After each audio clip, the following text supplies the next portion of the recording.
ถึงจุดนี้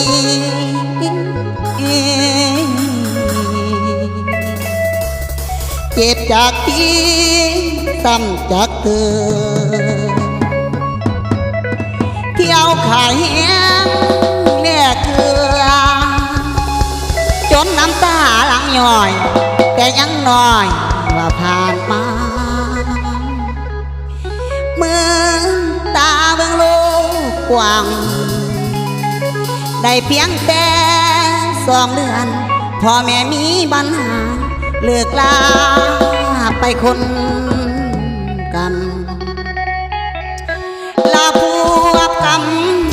นั่นคือหน่อยเป็นกรรมพลอยภาคพ่อแม่ลาคันแฟนบ่สวยแก่คงสิตายคันบอกคนมีวางลมว่าคำวาง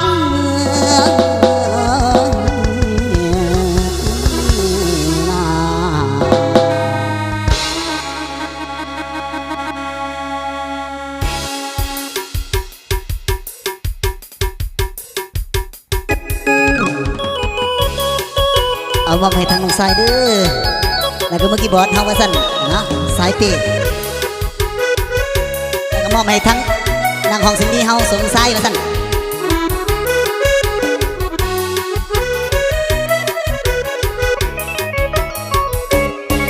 หับคำสั่งจากพระประธานมีคิดสวรรค์นั้นมาจำนี้ถึง2 เรือนขอมาได้แต่นี้คนที่แบกความหักคือเฮากินข้าวก็ใบน้ำตาสิเดียวหาให้มาแบ่งเบาอาศัยพ่อก็ปันใจให้เขาส่วนแม่ของเฮาเพิ่นมีใหม่มาขอ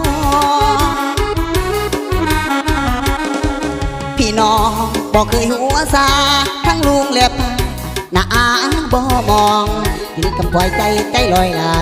ได้มาเป็นนักห้องเพราะสักวันมีตาปันพาตาเน้น2 คนที่ขาดพี่น้องสามเมื่อข้างถึงหวังมีบางครั้งนั่งปงทุกอนิจจาน้อยเกิดมาบอกคือเขาพ่อแม่เฮาบ่เพียงพร้อมยอมรับหน้าที่ผ่านมาทั้งลุงและป้าหน้าอาเป็นอื่นน้ำตาไหลใส่หมอนบางคืนเวลาตื่นสิกินใสอยู่ใสห้องปลอบใจตัวเองเพราะเป็นงานชิ้นเพลงวันอื่นกอบหนังไก่ถึงต่างแดนแค้นก็ยังเห็นใจมอบทั้งทิศมาเลยเพื่อมาให้ปลอบขวัญจากวันนั้นความพักดันหนาวจองได้มาเป็นนักห้องที่มันเข้าพรคายในดวงยายไปสู่นี้ดีกาบอนศรัทธาแพงอยู่ตามแดนอินดูหน่อยแม่เนิดลอยไปจนสุดใส่ก็ยังเตรียมตัวอยู่พอลืมคำโมเจ้าที่จำเอาใส่สมองเป็นนักห้องต้องหวังพึ่งแทนผู้เตรียมใจตามความจริงอย่าเบื่อฟังเด้อเสียงน้อย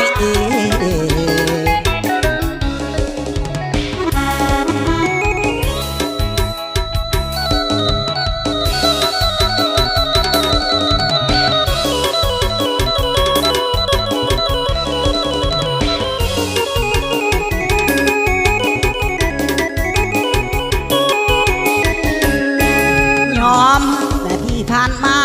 ทั้งลุงและป้าหน้าอาเป็นอื่นน้ำตาไหลใส่หมอนบางคืนเวลาตื่นสิกินใสอยู่ใสห้องให้ปลอบใจตัวเองเพราะเป็นงานชิ้นเพลงมันเองก็ยังไกลถึงต่างแดนแทนก็ยังเห็นใจมอบทั้งติดมาได้เพื่อมาให้ปลอบขวัญหากวันนั้นความพักดันหนาวจองได้มาเป็นนักห้องที่ทนเข่าปอนทางในดวงยายไปสู่นี้ลิกาบอนศรัทธาแพงอยู่ต่างแดนอินดูหน่อยแม่เลิกน้อยไปจนสุดใส่ยังเตรียมตัวอยู่บ่ลืมคำโมเจ้าที่จำเขาใส่สมองเป็นนักห้องต้อง เทียมใจตามความจริงอย่าเบื่อฟัง